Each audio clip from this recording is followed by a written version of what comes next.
एक दोस्त आता है एक दिन अचानक से आपके पास और आके बोलता है, यार ये बड़ा अच्छा बिजनेस है, ट्रेडिंग क्यों नहीं करता तू। 25 लाख रुपए मैंने वहाँ पे बर्बाद कर लिए। आखिर में आके मुझे वहाँ पे सरेंडर करना पड़ा और जब तक मैंने सरेंडर किया तो मेरे ऊपर कोई 30-35 लाख रुपए के आसपास सब मिला के डेट दोबारा से चढ़ चुका था। फिर मैंने कुछ फंड और अरेंज किया, जब लोन हो ही चुका था काफ़ी, तो मुझे लगा क्यों ना 5-7 लाख और एक लोन लेके एक बार अब और ट्राई करूँ।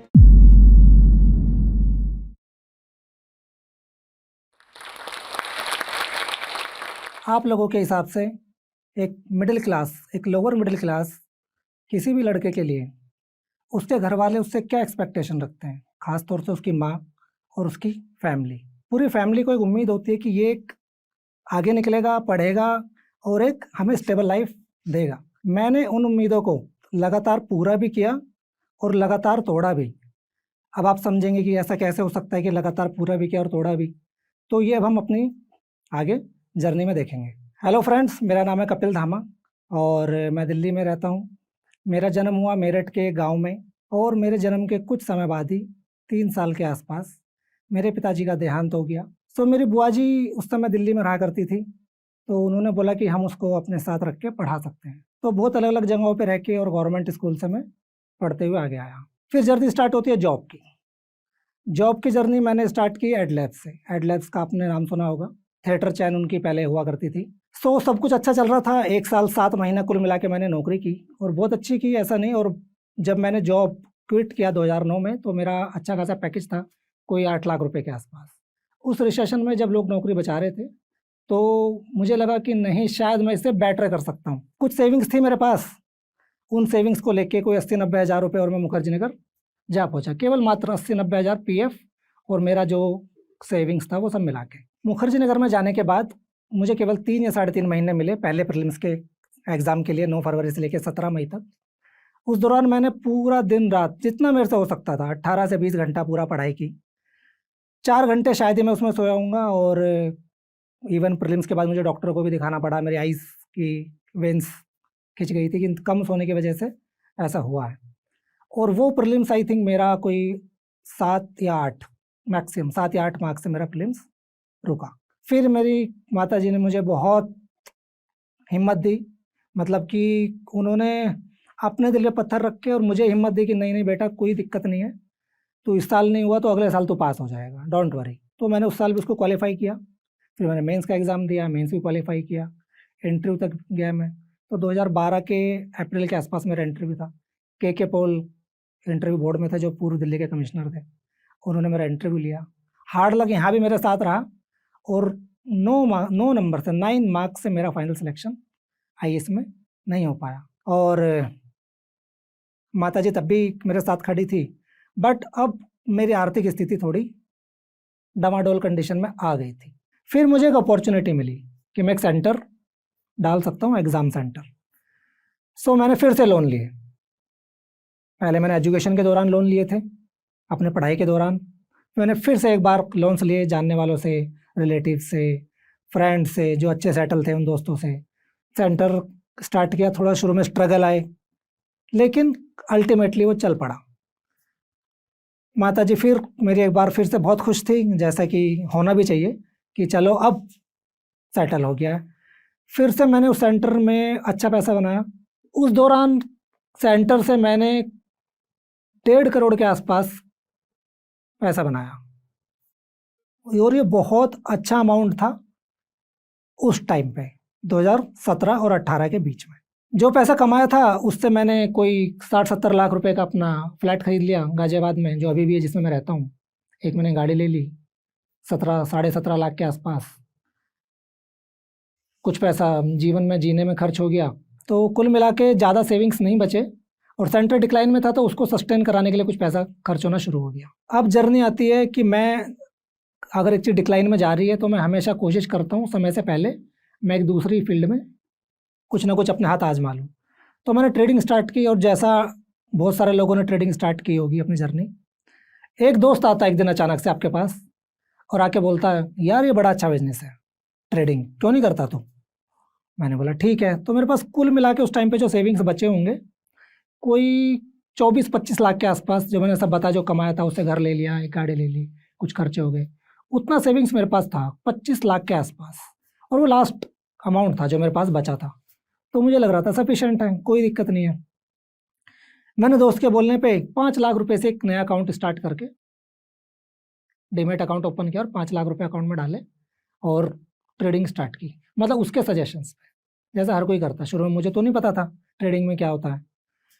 और मेरा पहला ही जो ट्रेड था वो था bank Nifty overnight put short option में। आई थिंक पूरे स्टॉक मार्केट में ये सबसे रिस्की टाइप का ट्रेडिंग माना जाता है कि आप ओवरनाइट शॉर्ट कर रहे हो बैंक निफ्टी को पुट ऑप्शन। वो मेरा पहला ट्रेड था। किस्मत को लेकिन कुछ और ही मंजूर था, और वो 5 लाख रुपए कोई 1.5 महीने में जीरो। ठीक, मुझे थोड़ा लगा कि यार 5 लाख रुपए चले गए, अब 25 में से 5 और चले गए तो 20 बचे। मुझे लगा कोई दिक्कत नहीं, रिकवर कर लेंगे। जैसा हर ट्रेडर के साथ यही होता है, वो अर्ली लॉस करता है और फिर उसे क्या लगता है मैं एकदम रिकवरी कर लूँगा। तो मुझे भी ऐसा लगा रिकवरी हो जाएगी। दोस्त ने बोला, अरे कोई बात नहीं, होता रहता, रिकवरी हो जाएगी। मुझे लगा ओके। मैंने फिर से 5 लाख रुपए अकाउंट में डाले कि भाई 5 लाख रुपए और ट्राई करता हूँ। वो 5 लाख रुपए फिर से चले गए। तो कुल मिला के अब तक 10 लाख रुपए जा चुके थे और महीने हुए थे केवल 4 महीने में आपने 10 लाख रुपए खो दिए, 25 लाख का 40% कैपिटल आपने उड़ा दिया। अब टेंशन स्टार्ट होती है। क्यों? क्योंकि जब पैसा जाता है ट्रेडिंग में, खाली पैसा नहीं जाता है, आपका कॉन्फिडेंस लेके जाता है। और अगर आपका कॉन्फिडेंस ही चला गया तो फिर कुछ नहीं हो सकता। फिर से मैंने 5 लाख और डाले। मुझे लगा कि अगर पैसा जाना ही है या जा ही रहा है तो मैं मेरी समझ से ट्राई करता हूँ, मैं दोस्त की समझ को छोड़ देता हूँ। मुझे लगा 10 लाख तो उसकी समझ से गया और मैं तो बहुत होशियार हूँ, ऐसा लगा मुझे, जैसा सभी को लगता है। क्यों नहीं लगेगा? एक अच्छा स्टूडेंट, इंजीनियरिंग करके आया, आईएएस की प्रिपरेशन की, उसमें भी अच्छा किया, बिजनेस किए, वहाँ भी अच्छा किया, तो कॉन्फिडेंस था। तो मुझे लगा यार मैं ट्राई करता हूँ, मैं तो कर ही लूँगा। अब मैंने 5 लाख डाले, मेरे से भी खत्म हो गए। तीसरे 5 लाख, मतलब टोटल मिला के फिगर हो गया 15 लाख। साल 2019 अभी ख़त्म नहीं हुआ था। ठीक, अब मेरी टेंशन वहाँ पे बढ़नी स्टार्ट हुई कि अब आगे क्या करना है। फिर मुझे लगा नहीं नहीं, कर लूँगा, कोई दिक्कत नहीं है। मैंने फिर जो बचा कैपिटल 10 लाख सब इकट्ठा डाला। मुझे लगा कभी ऐसा तो नहीं मैं थोड़ा थोड़ा पैसा डाल रहा हूँ, जा रहा है। तो मैंने मेरे बैंक सेविंग अकाउंट से जितना पैसा था वो मैंने सारा डीमैट अकाउंट में ट्रांसफ़र कर लिया। और किस्मत मेरी इतनी ख़राब थी, इम्पल्सिव ट्रेड मैं करता चला गया रिकवरी के मोड में कि नहीं नहीं मैं रिकवर कर लूँगा और कर लूँगा, और मैंने वो पैसा भी इस बाज़ार में गंवा दिया। तो मैं, मेरी जो सेविंग्स थी लास्ट, मैं उनको डुबो चुका था 2019 के एंड तक आते आते। स्टॉक मार्केट का यही प्रॉब्लम है, आपके घर वाले भी आपके अगेंस्ट हो जाते हैं क्योंकि उन्हें लगता है कि तो जुआ है। तो जब मैंने मेरे परिवार में बताया मेरी माताजी को, तो उन्हें बड़ा शौक लगा कि सब तो अच्छा चल रहा था, तो ये क्या ही ज़रूरत थी वहाँ पे 25 लाख रुपये बर्बाद करने की, और ये तो बहुत बुरा काम है, इसमें तो घर भी बिक जाएगा, तेरा घर है ये भी चला जाएगा। उन्हें ऐसा लगा। तो मैंने उन्हें बहुत समझाया कि नहीं नहीं ऐसा नहीं है, तो मैं करूँगा, अगर आगे करूँगा तो बहुत सेफ और बहुत कम कैपिटल से करूँगा, क्योंकि बचा भी नहीं था। टोटल मिला के मेरे अकाउंट में जो कैपिटल बचा था वो 1,27,000 रुपये जो लास्ट मेरे पास बचे थे। तो मुझे लगा था मैं इससे चीज़ें ठीक कर लूँगा। मार्च 2020 मैंने ट्रेडिंग में थोड़ा सा चलना ही सीखा था कि लॉकडाउन स्टार्ट हो गया। वो मेरे लिए सबसे बड़ा सेटबैक था। सेटबैक क्यों था? क्योंकि मेरा जो सेंटर था वो रेंटेड स्पेस में था और वैसे ही डिक्लाइनिंग मोड में था। मेरे सेंटर का जो मंथली खर्चा था वो 3 लाख रुपए महीने के आसपास मुझे पड़ता था। रेंटेड स्पेस था दिल्ली में, इंडस्ट्रियल एरिया में, और स्टाफ भी था 2-3 लोगों का, और बाकी मेंटेनेंस। अब सेटबैक यहाँ से स्टार्ट होता है कि लॉकडाउन में स्टार्टिंग में 1 महीने का लॉकडाउन, 2 महीने का, 3 महीने का, हम में और आपको किसी को नहीं पता था कितने दिन चलेगा। मैं यही उम्मीद करता चला गया कि अब बंद हो जाएगा, अब मेरा सेंटर चल जाएगा, अब चल जाएगा। ऐसे करते करते 7-8 महीने गुजर गए। अब मेरे सामने सर्वाइवल का, फिर से एक बार सर्वाइवल का सवाल आके खड़ा हो गया। मुझे फिर से कुछ लोन्स लेने पड़े, फैमिली से लोन लेने पड़े, फ्रेंड से, बैंक से, वाइफ के नाम पे, अपने नाम पे, मतलब मैं जितने रिसोर्सेज से पैसे ले सकता था मैंने वो सब किया। मेरे सेंटर को मैंने सर्वाइव कराने की बहुत कोशिश की। ट्रेडिंग में उसके बाद मैंने नहीं खोया पैसा, क्योंकि मैंने कैपिटल एकदम कम करके, बहुत कम कैपिटल से मैं ट्रेड किया स्टार्टिंग में। लेकिन मेरा जो टेंशन का जो सबसे बड़ा कारण था वो था मेरा सेंटर। आखिर में आके मुझे वहाँ पे सरेंडर करना पड़ा, और जब तक मैंने सरेंडर किया तो मेरे ऊपर कोई 30-35 लाख रुपए के आसपास सब मिला के डेट दोबारा से चढ़ चुका था। और ये अभी एक बड़ा अमाउंट था, वो मेरे लिए बहुत बड़ा सेटबैक था। और मतलब मैं 2 दिन तक उसमें रोया घर पे। कोई बात नहीं, फिर से मेरी माताजी ने मुझे बहुत सपोर्ट किया और उन्होंने फिर से मुझे उम्मीद दी कि नहीं बेटा, कोई दिक्कत नहीं है। मतलब उन्होंने अपना गुस्सा छोड़ा जो मैंने पैसे बर्बाद किए थे। उन्हें लगा कि अगर मैं ही उससे नाराज़ रहूँगी तो वो परेशान रहेगा। तो फिर मैंने स्टार्ट की जर्नी दोबारा से स्टॉक मार्केट में कि नहीं नहीं कर रहा था ट्रेडिंग, पर मैं बहुत थोड़ी थोड़ी 1 लाख रुपए रखता था अकाउंट में। उस समय पे मार्जिन मिला करते थे 10x, तो उससे थोड़ा थोड़ा ट्रेडिंग चल रहा था। बट मैं लॉस में नहीं था, लॉस करके थोड़ा थोड़ा प्रॉफिट करना स्टार्ट किया था।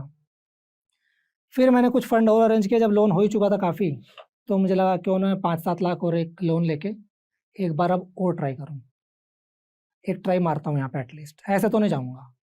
दिक्कत पैसे की वहाँ पे, मतलब मार्केट में जो गया, जो जीवन में समस्या चली तो चल ही रही थी।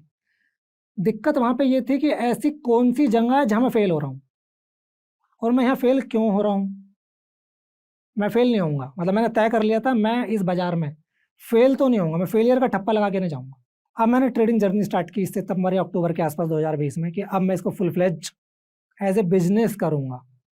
अब जब मैंने इसको दिमाग में लगाया कि एज ए बिजनेस मुझे इसको करना है, तब जो मैंने पहले गलतियाँ की, गैम्बलिंग की तरह जो मैं ट्रेड करता था वो मैंने बंद किए। मैंने एक छोटे कैपिटल से 7-8 लाख रुपए जो अरेंज किया इधर उधर से, मैंने उससे स्टार्ट किया। तभी 1 अक्टूबर 2020 को इंडस्ट्री से मार्जिन्स कम होने स्टार्ट हो गए। उसके बाद से मार्जिन के स्लैब धीरे धीरे धीरे धीरे कम होने लगे, लेकिन वो अगले साल तक चलते रहे तो मार्जिन मिलता रहा। तो वो कैपिटल को वो 30-35 लाख हो जाता था मार्जिन मिल के। तो मैंने वहाँ से अपना कैपिटल बिल्डअप करना स्टार्ट किया, और धीरे धीरे धीरे धीरे मैंने ट्रेडिंग में अच्छा किया। फिर बुल रन आया 2021 में, तो मैंने उसमें ठीक ठाक पैसा बनाया। अब जाके 2023 आ गया है, और अब मुझे ऐसा लगता है कि मैं एक स्टेबिलिटी पे पहुंच गया हूँ, क्योंकि मैंने इस पिछले 2 साल के दौरान एक अच्छा खासा कॉर्पस और एक अच्छा खासा वेल्थ क्रिएट किया। सो अभी नेटवर्थ मिला के मैं कोई 4 करोड़ के आसपास मेरा सब है, जिससे मैं ट्रेड करता हूँ। और जो बैंक में कुछ एफडीज़ भी हैं, मेरी मम्मी को एफडीज़ बहुत पसंद है, तो उनका कहना है हमेशा एफडी ज़रूर होनी चाहिए। तो कुछ मेरा कैपिटल एफडीज़ में भी है और कुछ मैं ट्रेडिंग करता हूँ। तो अब मेरी माताजी मेरे से खुश हैं, और मुझे भी लगता है कि मैंने फाइनली इतने स्ट्रगल के बाद कि मैंने उनको अच्छे दिन भी दिखाए, बुरे दिन भी दिखाए। जैसे मैंने आपको पहले ही बोला, एक लोअर मिडिल क्लास फैमिली का सपना होता है कि बेटा उनका अपलिफ्ट करेगा।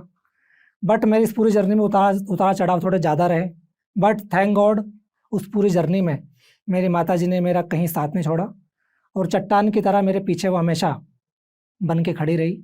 सो मेरे जीवन में जो मैंने एक सबसे महत्वपूर्ण बात जो सीखी, वो ये है कि आपका समय चाहे अच्छा चले चाहे बुरा, जीवन अपने पेस पे चलेगा और आपको उससे परेशान नहीं होना है। उसमें मुझे किस्सा याद आता है अकबर बीरबल का। एक बार अकबर ने बीरबल से पूछा कि बीरबल, दीवार पे कुछ ऐसा लिख दो कि जब मैं उसको दुख में पढ़ूं तो मुझे खुशी हो, और जब मैं खुशी में पढ़ूं तो मुझे दुख हो। तो बीरबल ने एक छोटी सी लाइन लिखी कि ये समय बीत जाएगा, आप उसे खुशी में पढ़ोगे तो दुख होगा और दुख में पढ़ोगे तो खुशी होगी।